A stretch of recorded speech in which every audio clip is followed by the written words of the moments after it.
the Bath Township Public Library, and you are watching Storytime Anytime. We have a special story time for you today that's all about pirates because September 19th is National Talk Like a Pirate Day. So guys, give me your best Arrr! Of course, we're going to start Storytime with our hello song first. So we're going to do a couple of the words in American Sign Language, and the first of these is hello. So you're going to put your hand to this, and you are going to lift it up and away just like you're saluting. That's how you say hello in American Sign Language. Next, you're going to take your 2 pointer fingers. They are best friends, so they're going to give each other hugs. You're going to alternate your fingers hooking just like that. Are we ready to sing? Hello, friends. Hello, friends.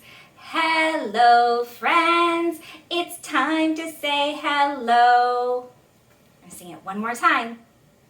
Hello, friends. Hello, friends. Hello, friends. It's time to say hello. Before we read our stories, we're going to do a real simple pirate finger play. Now, in the finger play, I'm going to say that they march to the left. Now, I'm going to move my hands to the right, and when I say they march to the right, I'm going to move my hands to your left, just so your little ones can just kind of mirror me instead of trying to do opposite of what I do. So, I do know my right from my left, just so you know. So, we're going to do 1, 2, 3, 4, 5, 6, 7, 8, 9, 10 little pirates, all in a row. They bowed to their captain, just like so.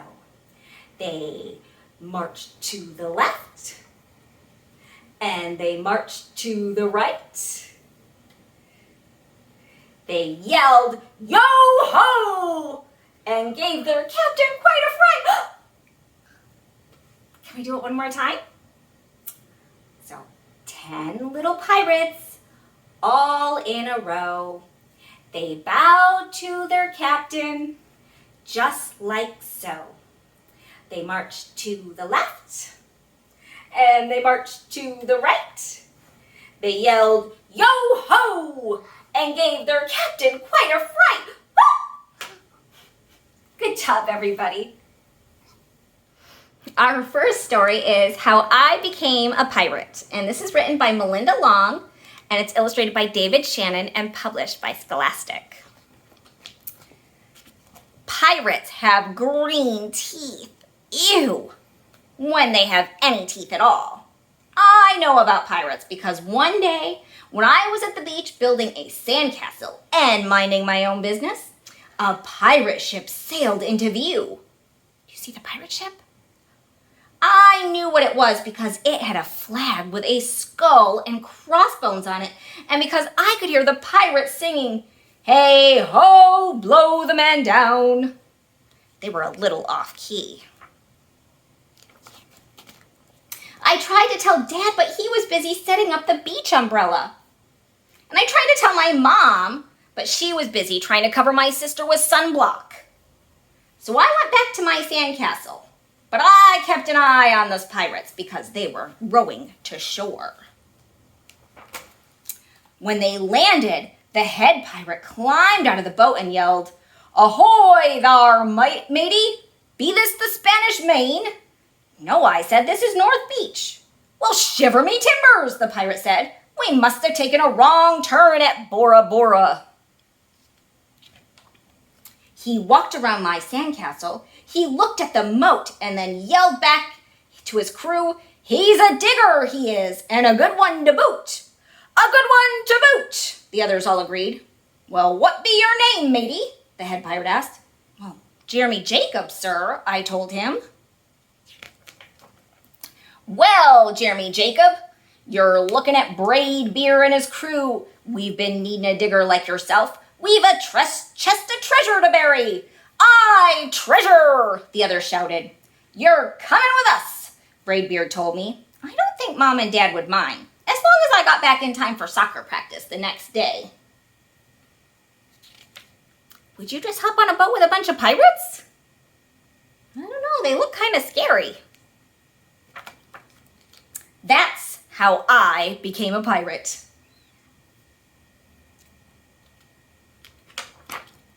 As soon as we were on board, Braidbeard showed me the chest of gold and jewels.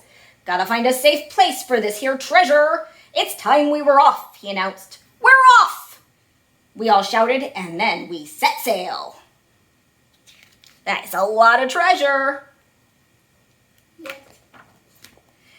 There was plenty to do on board. The pirates taught me to sing sea chanties, the louder the better, and to say real pirate stuff like landlubber and scurvy dog. By dinner time, I could speak pirate perfectly. I also learned pirate manners. Braidbeard pounded his fist on the table and yelled, "Down the hatch, me laddies! Down the hatch!" we all shouted. Braidbeard gulped his food and said, "Hand over the meat! The meat!" we all roared. Nobody told us to finish our spinach because there wasn't any. Or to chew up our carrots. They weren't even allowed on board. We talked with our mouths full and nobody said please or thank you. After dinner, I tried to teach the pirates to play soccer. Braidbeard kicked the ball and yelled, "Arrg, soccer! Arrg, soccer!" the crew yelled. Then everybody dove for the ball at once and it rolled right off the deck. "After it, me hearties!" Braidbeard commanded. After it? We all whispered. I don't know. I don't think I'd go after her either. There's a great big shark. We fought over who would go get the ball, but it didn't matter anyways because a shark came along and swallowed it in one gulp. So much for soccer. By now, it was past my bedtime. But nobody tells pirates to go to bed or to take a bath or to brush their teeth. Maybe that's why their teeth are green. Pirates sleep with one eye open just in case. And they don't change into pajamas unless they want to. Pirates don't do anything they don't want to, except for maybe swabbing the decks.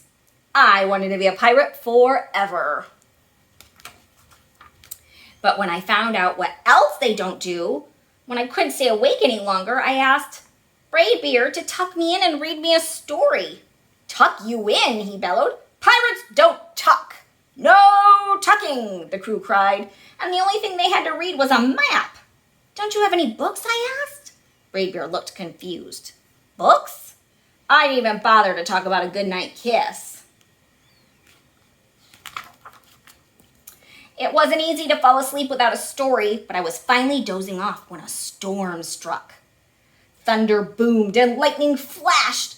I tried to hide under the covers as waves slammed up against the ship, but I kept falling out of my hammock. I couldn't find anyone in the cabin. They were all on the deck. "Lower the sails!" Braidbeard shouted. "Batten down the hatches!" Everybody ran around yelling and lowering and battening. Nobody had time to sit close and tell me that it would be over soon. Nobody even noticed me. I decided that I didn't want to be a pirate after all. Just then, flash, crash, crack! Lightning hit the mast and split it right down the middle. "What do we do now?" yelled one of the pirates. "We'll have to turn back," called another. "But the treasure!" hollered Braidbeard. "Where will we bury the treasure?" I stepped forward. "Maybe I can help," I shouted over the wind. "I think I know the perfect digging spot."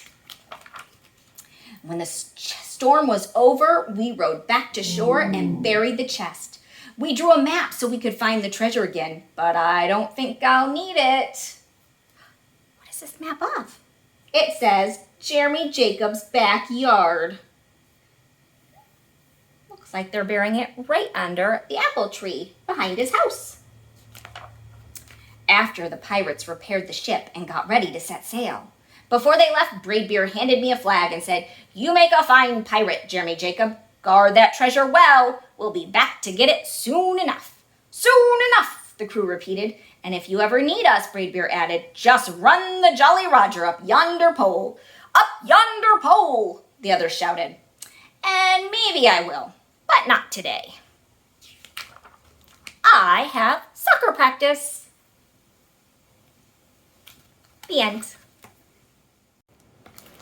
Our next book is called Pirate Stew, and this is written by Neil Gaiman, and it's illustrated by Chris Riddell.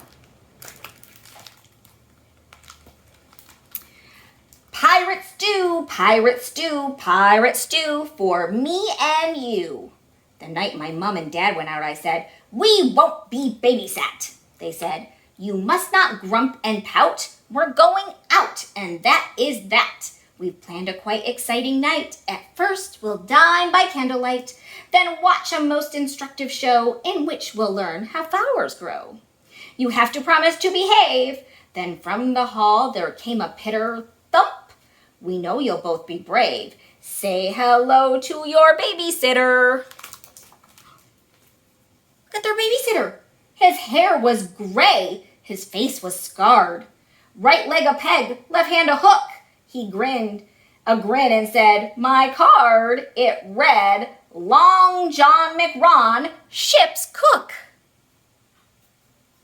How would you like him for a babysitter? My mom and dad said, time to run. Mr. McMahon is going to feed you. Long John said, mateys, you have fun, and we will call you if we need you. Which we will not. So off they zoomed. My sister whispered, we're doomed. My parents had not been gone long when someone knocked upon the door, and two wrecked voices raised in song were joined by several voices more. Who's at the door? The door was opened, in they came, a pirate crew, and they were not tame. Now one was fat, and one was thin. One had a hanky on her head, and one played upon the violin. 15 bad men upon a dead man's chest, and such like pirate ditties. My sister said, excuse me, when is dinner? Coming soon, my pretties, replied a pirate queen. So then the pirates headed for the fridge and gazed inside with puzzled looks. Some of the pirates scratched their heads. Some of the pirates sucked their hooks. It's difficult to choose, said one. Impossible, began another. We have to feed 'em, Long John said. I told their father and their mother. We pirates always keep our word, and at that each pirate nodded head. And so they thoughtfully conferred. Arrr, beans on toast? No beans, no bread. Or scrambled eggs? Too complicated. Spaghetti? Looks like worms, one said. Old Long John thought. He hesitated. He said, me hearties, this is true. We ought to do what pirates do. We ought to make a pirate stew. That is a big pot. Long John produced an ancient pot. He then produced a wooden spoon. We will serve it piping hot underneath a pirate's moon.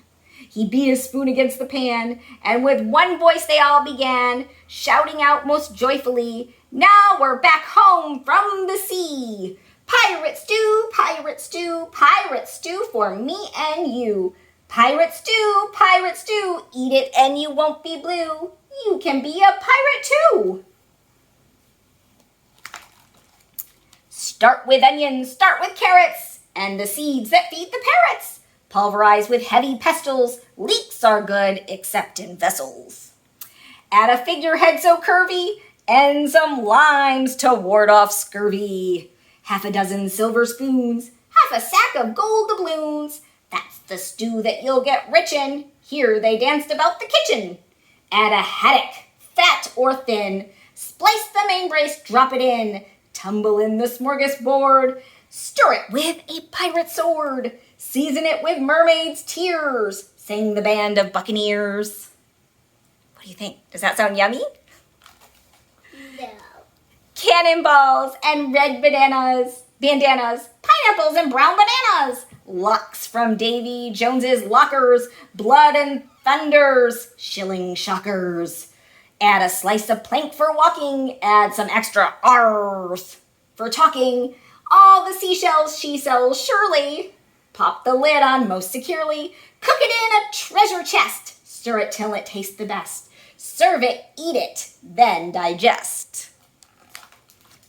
Finally, one ancient codger said, I've got a Jolly Roger. So he threw that in as well. Then they rang the dinner bell. Pirate stew, pirate stew, pirate stew for me and you. Pirate stew, eat it and you won't be blue. You'll become a pirate too.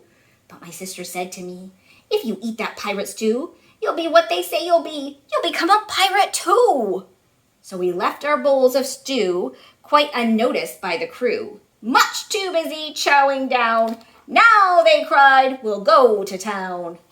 You see, they're not going to eat it. They don't want to turn into pirates. For the house became piratic. Sails billowed from the attic. All the pirates called, ahoy, raise the anchor, girl and boy. We went out into the garden, hauled the anchor off the railing, as the moon's above the yardarm, called the pirates, let's go sailing. Look at their house, it's lifted right up. Their house is turned into a pirate ship, and it's flying. They sailed that house about the town. They sailed it left, they sailed it right. They sailed it up, they sailed it down. They sailed it out into the night. They sailed our townhouse down the road. Old freebooters never stop, sang the pirates. Then they spotted Sally's little donut shop.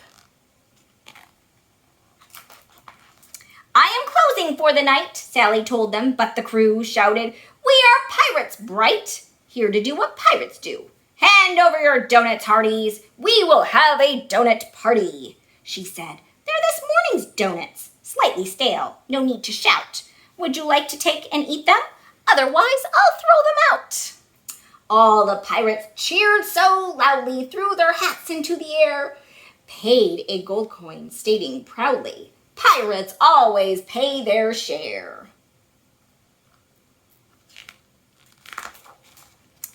Donuts jammy, donuts creamy, donuts chocolate, donuts pale, donuts yummy, donuts dreamy, donuts only slightly stale. Me and sister gobbled up a lot of donuts for our supper. Ooh, a donut supper. That sounds fun. Then we dropped the pirate crew beside the saucy treasure chest, where pirates guzzled rum and dew, whatever pirates do the best. And as Long John steered us homeward, buccaneers called toodle-pip. Soon we anchored in our garden, in our house, our home, our ship. There it goes, it's turning back into a house again. Parents tiptoed in and found us, sitting on the kitchen tiles. We were terrified they'd ground us. Not this time, they were all smiles. Long John told us that as kids go, you're the cream of any crop. Then they spied 2 dinner bowls, untouched, upon the countertop. They're their bowls of pirate stew that they didn't eat. My mom said, gosh, that smells like stew, and we are both still peckish here. We told them, no, they aren't for you. They're more or less a souvenir. What luck, cried Mom. Oh, good, said Dad. A late night snack is what we need. Our meal tonight was very bad. Let's snack, said Dad, said Mom. Let's feed. We yelled, that's what you must not do. Too late. As one they spooned and scoffed. Yum, yum, they said, it's scrumptious stew. What's going to happen to Mom and Dad? Now hoist the pirate flag aloft. It didn't turn them into pirates. And that is why since then we've had a pirate mom and pirate dad. Uh-oh. Yeah, not good. The end. Our final book is a really silly one. This is by Claire Friedman and Ben Court. It's Pirates Love Underpants, and it's published by Simon & Schuster. Did you know that pirates love underpants? No. These pirates so love underpants. They're on a special quest to find the fabled pants of gold for the captain's treasure chest. Anchors away, the captain cries. Hoist up black bloomer's sail. Unfurl the secret treasure map. Pants pirates never fail.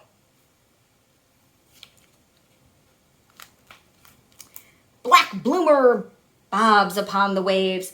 The captain shouts, hooray! Sharks in fancy underpants. We found Big Knickers Bay. I've never seen sharks wearing underpants.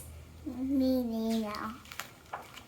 The pirates grab their shiny swords and row their boats to shore. Yikes! Bless me hearties, what is this? Someone's been here before. There's footprints. Do you see them?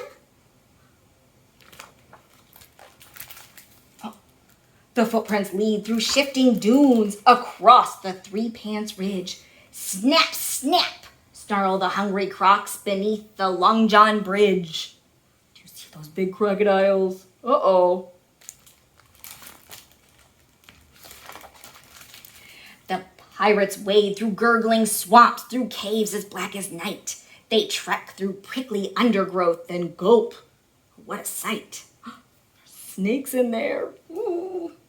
And creepy spiders and bones. We're here too late, the pirates gasp. Another pirate crew. They found the golden underpants. What are we going to do? The captain has a cunning plan. It's clever. It's fantastic. Grab their fancy underpants and cut through the elastic.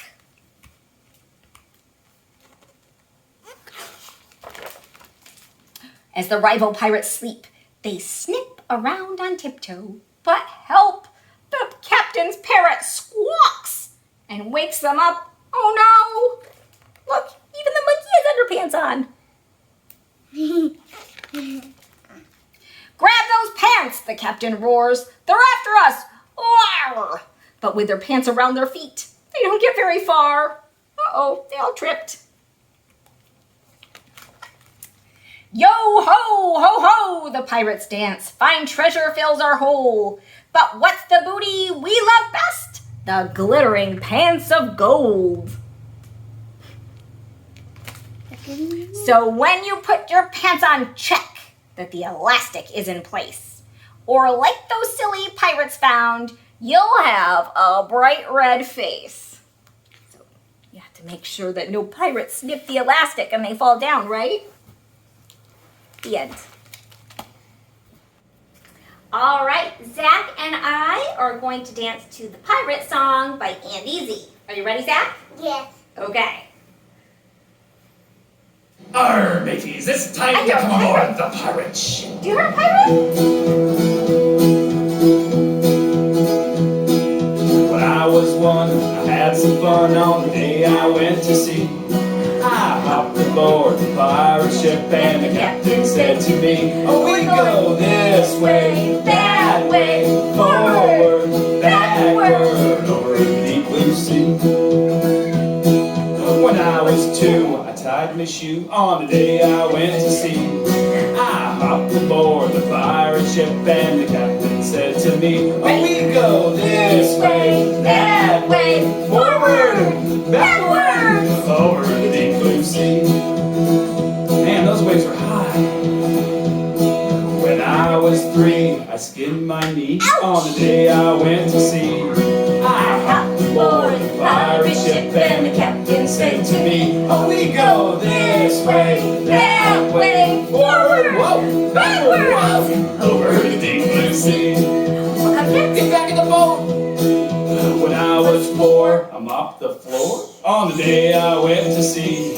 I hopped aboard the pirate ship and the captain said to me, oh, we go this way, that way, forward, whoa, backward, over the deep blue sea. Ooh, that was close. Now, when I was 5, I took a dive on the day I went to sea. I hopped aboard the pirate ship and the captain said to me, one more time, go this way, that way, forward, whoa, backward. I think he fell off the boat. Over the deep blue sea. Good job, everybody. Sweet Edward B. Look through your telescope and tell me what. Look through your telescope. Land ho! I'm old. Well, story time's almost over, so all we have left to do is to sing our goodbye song, which is a lot like our hello song, but instead of singing and signing hello, we're going to sing and sign goodbye. And that's how you say goodbye in American Sign Language. Are you ready to sing with me? Goodbye, friends. Goodbye, friends. Goodbye, friends. It's time to say goodbye. Let me sing it one more time. Goodbye, friends. Goodbye, friends. Goodbye, friends. It's time to say goodbye. Thank you so much for watching Storytime Anytime. Don't forget to follow the Bath Township Public Library on Facebook and Twitter and Instagram, and also subscribe to our YouTube channel so you don't miss any of our videos.